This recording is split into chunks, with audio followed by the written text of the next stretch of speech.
What is up, guys? Top tier Yu-Gi-Oh here, and today I just wanted to have a quick discussion about what I think the top 5 decks of the September 2020 format are going to be, and then also I just want to discuss a few other random different topics just to let you guys know some of the things that I'm looking at and some things I'm keeping my eye on as the format continues to develop and advance. And so let's just go ahead and get into what I think the top 5 decks are. I'm not going to drag this part of the video out too long. I think it's, not super important yet, but if we look at the previous format and we think about what the top 5 decks are, we can see what changed on the ban list and then extrapolate to what we think the best decks are going to be of this next format. And so if we look at last format, we had Adamanticators, Infernal Knights, Dragon Link, Eldritch, and then Invoked. Now if we look at what changed on the ban list, well, let's see, they banned Jet Synchron, they banned O-Line, and they banned Block Dragon. And of course some other things happened, but these are the 3 hits that really are going to be affecting the game at the highest level. And from that, those definitely hurt Adamanticator a lot. They hurt Synchro Eldritch a little bit, they hurt Infernal Knights, but nothing else. And so if we think of what the top 5 decks of this current format are going to be, and this is just speculation of course, it's just my opinion, but I think the top 5 decks of this current format are going to be Dinos at number 5. I think this is going to be a deck that a lot of people need to start preparing for a little bit more because they're good. They're very good. They're coming. Well, no, they're here. Dinos are here and they're very important to prepare for. They just won the Remote Duel Invitational. This is going to be a deck that people need to keep their eye on because they have the tools to compete with everything else in the format. Ultimate Conductor Tyrant was kind of ridiculous. Miscellaneosaurus, Artemador, Archosaur, whatever that thing is called. They have so many amazing cards that they have access to. Dinos are number 5 in my opinion. Then at number 4 we have Invoked and Invoked Dogmatica. I think this deck, of course, it was not hit on the ban list at all, but it's also very consistent. Probably one of the most consistent decks on this list. And it's because Alistair's just a 1-card starter, so they're able to play that as well as a bunch of other cards to support that engine. You have the Dogmatica cards, which are insane. It's just a very good control deck and easily ahead above a lot of the other rogue decks in existence right now. So I think Invoked, Dogmatica Invoked, or Dogmatica Shaddoll Invoked, or some variant of those engines are in the number 4 slot. But the one problem that they do have, together and separately, the big issue is that they have a very low ceiling. They're not able to really do that much. Like, sure, they can end on a Makaba or Makaba Winda or Makaba plus Dragoon or something if you play that build, or whatever you want to do. It's nothing compared to like Borreload Savage Dragon plus Herald plus Dragoon plus Buster Lock. Like, it's nothing compared to that. And so the ceiling is relatively low considering the current format and last format. So I do think that is the limitations of Invoked, but otherwise I think it's an overall great deck, definitely deserving of the number 4 slot. At number 3 I have Infernal Knights, and while they were hit a little bit with the bans of Jet Synchron and O-Line, I do think that they're still going to be able to figure out a way to combo, whether it be with Plague Spreader, which is getting a lot of hype right now, or Power Tool Dragon, which can be used in some combos since they're already playing the equip cards. So they're going to figure out a way to combo. They still have the cards that made it possible. They still have Isolde, they still have like Halqifibrax or Halqifibrax, they still have Linkross, so they still have the ability to go into their main plays. They still have Isolde, and so I just think it's going to be a matter of time before Infernal Knights figure out a way to continue their combos, because those cards weren't like the key parts of their combo. They were just like cogs in the wheel, if so to speak. Is that the phrase? That might not even be the phrase, but they're going to figure out a way to combo nonetheless. And they still have cards like Smoke Grenade, Charles. They're still going to be ending on like Borreload Savage Dragon at least, plus Charles, plus Smoke Grenade, getting a card out of your hand. So that's still really good. They still have Gearfried. Infernal Knights are going to be a formidable force this format. So definitely continue to prepare for them. Don't think that they're dead yet. Coming in at number 2, we have Eldritch, and this is all forms, variants, and types of Eldritch decks. I think Eldritch has so much going for it in that their engine alone is so efficient that they're able to just run other control decks, or most other control decks, out of the game. Like, nothing's really able to keep up with a consistent Conquistador and Lord. And Lord's just so big, it just beats over everything these other control decks do anyways. And so it's a very difficult deck to deal with, but the engine is so small yet consistent that they're able to toss in other things. Like, they can add in a Synchro engine, or add in a Dogmatica engine, or a Numeron engine, or a Dragoon engine. They can play all of these other engines to like make them better up front, but then underneath it all, they still have that consistency and that efficiency of their Eldritch engine, and that's what makes them so powerful. And it's like last format, it was so hard to prepare for them because you had to choose, like, do you want to prepare for the synchro stuff or do you want to prepare for the Eldritch stuff? And those two are so different that whatever you prepared for in one regard would lose to the other. Like if you sided in a bunch of Cosmic Cyclones, well, good for you, they're normal summoning Jet Synchron, now what? Or if you side in Dark Ruler no more, well, okay, they have a set Conquistador too, so how do you deal with that? And so that's the tricky thing with Eldritch, and they still have that going for them. So I do have Eldritch at my number 2 spot. And then number 1 is the only deck that was not touched at all on this list. Well, I guess Invoked and Dinos weren't touched, but this is the best deck of the ones that were not touched, and that is Dragon Link or Rocket Link or Rocket Synchro or whatever you want to call that deck, the Guard Dragon thing. That is the number 1 deck of this current format, and in my opinion, it's so much further ahead than everything else just due to how high their ceiling is, like how many extenders they're able to play, how much they can play through, while still ending on a very formidable board of like Savage Dragon, Herald, Buster Lock, Seal. They can also smoke grenade you too. They have so many different ways to combo. They can do VFD. There's just a lot. I think the Dragon Link deck just has such a high ceiling. It's still so consistent. I think it's a deck that when played in the right hands and played at a high level, it's very, very difficult to beat. And so I do have Dragon Link at the number 1 deck of this current format. So that's my top 5 list. Let me know what you guys think about that. But the more interesting things that I'm looking at are not just simply what those top 5 decks are, but rather how they're going to interact with the rest of the format and what other decks I think will be potentially having an impact. And what else? Not just decks, but what cards will have an impact. And so I think the first thing that I'd like to talk about is hand traps. Because since we have a new format, we need to also discuss what we're going to be doing with hand traps. And so in this previous format, we pretty much were only playing Ash, Imperm, and Gamma. Those were like the main things. And the reason for that was because Imperm played around Guardian. It didn't trigger triple attack. It couldn't be hit by Called by the Grave. Imperm was great for like playing around the things that were stopping hand traps, as well as it could negate the main things of the format. You could negate Isolde or Needle Fiber or Romulus. You could do those things. But with Adamantipator's out of the format, or I shouldn't say out of the format, because they are still going to be a good deck. Like even without, Block Dragon, they still do a lot of stuff.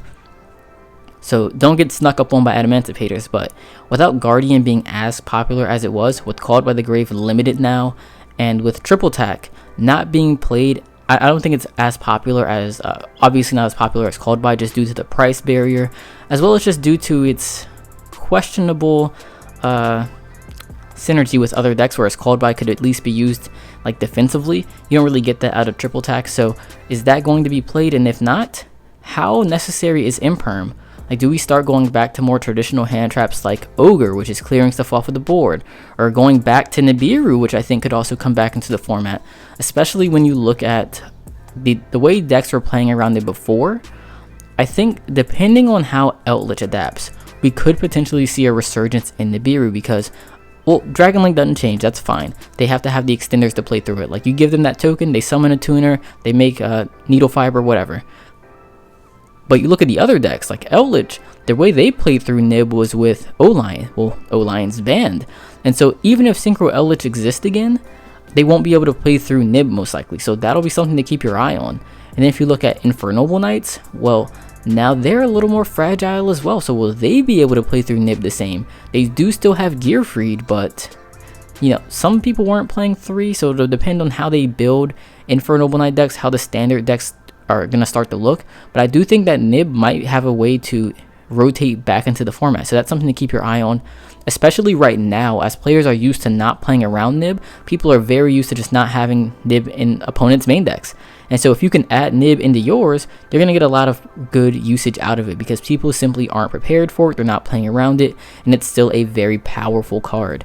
And so I think Nib will be good in the early stages of this format, but we'll see how it persists as the format continues. And then finally, Gamma. Will we continue to play Gamma? Because before, the ceiling of these decks was so high that you needed to have Gamma in your deck to both negate and clear that monster. But with Adamantipator's gone, with Infernoble Knights searching for a way to combo, and, well, Dragon Link still exists, but without Adamantipator's and Infernoble Knights at not 100%. It's questionable in my opinion whether or not we need to be playing Gamma, because Outlet could easily go into a control variant like they do in the OCG, and it's not that good against Invoked. Well, I mean, it's good, but it's not worth playing the brick in my opinion if you were only playing against mostly Invoked. And so I think we have to start to question whether or not Gamma is going to continue to be the best hand trap. It's still good, it's definitely not bad, but is it worth playing the driver? That's always the question with Gamma. Is it worth playing driver? And I think we need to start asking ourselves that question. I think, of course, we're still going to continue to see Ash. We're still going to continue to see the occasional Ogre and Veiler. But I think these are the 3 hand traps that are going to be on the move, whether or not they're good or not. I think another card we could see potentially rotate back into the format is Phantasme. Because again, if decks aren't going to be making as strong of boards as they used to, you know, except for Dragon Link, that's like the exception to everything here, then Phantasme potentially can come back into the format as a consistency card, as a, you know, it's a big body on board, stops targeting. It could be a useful card in a lot of decks. That's another card you might want to keep your eye on and maybe give a little bit of testing. So hand traps are interesting right now.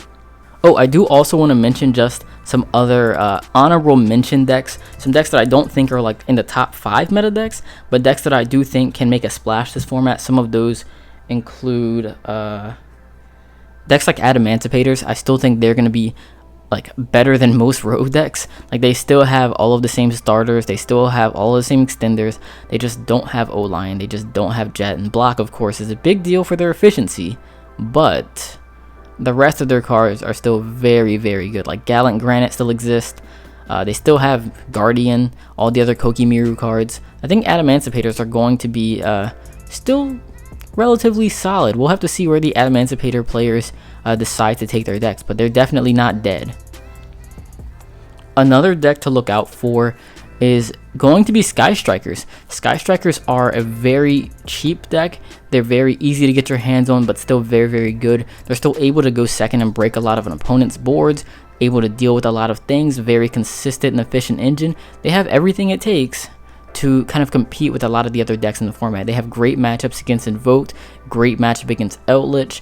The only difficulty is going to be facing those super wombo combo boards. And if you can have an answer for that, which the deck has the space for, then they're going to be able to compete. And so Strikers are another deck you might want to keep your eye on, because someone's going to maybe top or even win a big event with it. It's got the tools.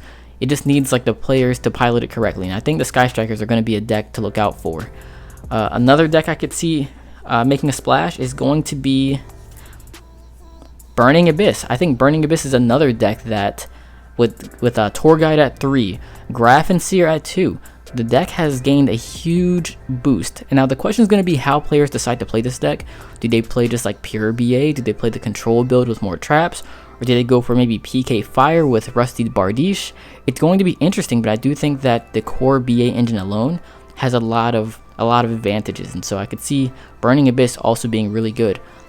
Personally, I think that the control build with the traps is going to be the best way to play the deck, because they're just very good traps right now that are just difficult for the other decks of the format to deal with. And I think that versus PK Fire, Fog Blaze is just not going to be enough. We'll have to see. But I do see BA going more towards control, just like they were in this previous format. And they, again, have the tools now to compete with other decks. And I think, again, a big thing is Graph and Seer. Seer being able to revive more than just Dante, because before you had to loop your Dantes and Seers, now you don't have to do that. You have more flexibility with your Seer. And with one more copy of Graph, that's another way to get to pretty much anything. And so the deck overall becomes more consistent. So these are big changes. We'll have to see what the deck does, but I think it's something to keep your eye on. And then the final deck I just want to mention here, and of course there are plenty of decks that could fit in this spot, plenty of decks that are good, solid choices. I think Salamangrate's one, but what I wanted to talk about in particular is Shaddoll, because Shaddoll is a deck that is heavily format dependent, and if we see things swing back over to the combo side, like if Outlet goes back to playing combo, if Infernoble Knights figure out a good combo, I could see Shaddoll as being a very useful deck, because going first, Winda beats all of these combo decks.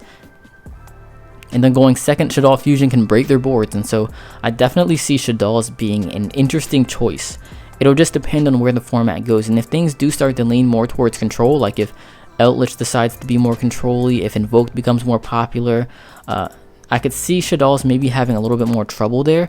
Those are generally harder matchups for Shaddol because they're kind of mid-range, but I could definitely see Shaddolls being a deck that will be interesting in the next couple of months. So definitely keep your eyes on that. So these are just a couple of example decks that I think are very, very good, and decks that I think could potentially surprise some players. Of course, there are other ones as well. Guru is, I think, still in a great position, but they didn't really get any changes. They're still just Guru. Altergeist, same thing. They are what they are, but they are also great options for a lot of players. So definitely keep your eyes on these decks. Now, the final thing I want to mention in this video is these 3 major tech card spells, or spell tech cards. These are the cards that I think fit into a lot of decks, but it's going to be tricky to see which ones we play in what decks and what becomes the most popular. And I think it's going to depend mostly on how the format goes. Like Cosmic Cyclone, I think has the potential to see its way back into a lot of decks to where it has started to fall out of favor in the past couple of weeks. It could start to rotate back into it if Dragon Link becomes more popular, because Dragon Link depends a lot on the Buster Lock. But the other thing is if Fogblade becomes more popular due to Rusty Bardiche. And so with these 2 cards in the format, as well as if Dogmatica Invoked becomes more popular, you have Punishment, I could definitely see Cosmic Cyclone making its way back into formats, to where again previously it wasn't as popular because it didn't really do anything against Adamantibators, but I could see it coming back because it's good against dragons. You can stop so much in the dragon deck. You can stop Phalanx, you can stop Boot, Ravine. There are a lot of their like mid combo cards you can stop even before they get to their first negate, like Herald. You can stop a lot in that deck. You can stop Durandal or some other cards against Infernoble Knights. Against Eldritch, it's obviously good. Against Invoke, they have Punishment as well as stopping Meltdown. I could see Cosmic Cyclone making its way back into decks very quickly. So that's going to be a card you want to keep your eye on. Triple Attack will be another one I think will be interesting. As I mentioned before, the hand trap situation is a little iffy, so it'll be questionable to see whether or not Triple Attack is going to be necessary. But with Called By Limited, do we even need something to protect from hand traps? I don't know. That's a question that we're going to have to ask ourselves. Like, yeah, if your opponent has a hand trap, so what? Play through it. Play around it. Do you need to devote cards to it? Do you need to play Triple Attack? Do you need to play that one copy of Called By? Like, maybe not. And so Triple Attack may or may not continue to be played in the format, but it is an interesting choice for outing Dragoon. It does do that, and it does it very, very well. But another card that does that is Droplets. And Droplets, like Cyclone, can be used defensively when you're going first. That flexibility and versatility is going to be very useful, but also going second, being able to stop your opponent from responding is very, very powerful. But if you're playing against trap decks and decks like Eldritch, decks like Invoked, they can set up boards that don't lose to Droplets. And so that's going to be another card, depending on the decks that become the most popular. Not just the best, but the most popular. It's going to be tricky to see how we deal with that, because this also doesn't do anything against the Buster Lock, which Dragon Link does. So there's going to be a lot of questions on what tech cards are going to be good. But let me know what tech cards you guys think are better. Like, what would you play out of these 3, or out of whatever other options you have available to you? Like what do you think are the best tech cards of the format? What are the best hand traps? What deck are you playing? What decks are you looking forward to playing with or against? I know one deck that I'm very interested in playing and trying out this format is Gishki Hand Loop. I used to play this back in like 2011, 2012, or whenever it was good. Definitely excited to start looping my opponent's hands again. Don't hate me, guys, but it's a really fun deck. But let me know what decks you guys are interested in, what you've got your eye on this format, what's interesting to you. I'm sorry this video was like all over the place, but with a new format, a new ban list, everything is all over the place. And so hopefully you guys enjoyed it. If you guys have any questions, comments, concerns, tips, tricks, suggestions, or anything else, let me know down in the comment section below. If you would like to see more content, of course, just let me know what you'd like to see. You could also follow me on Facebook or Instagram if you'd like to contact me or talk about anything. I'm always on both of those, and so let me know. But thanks for watching, guys, and hope you guys have an awesome day.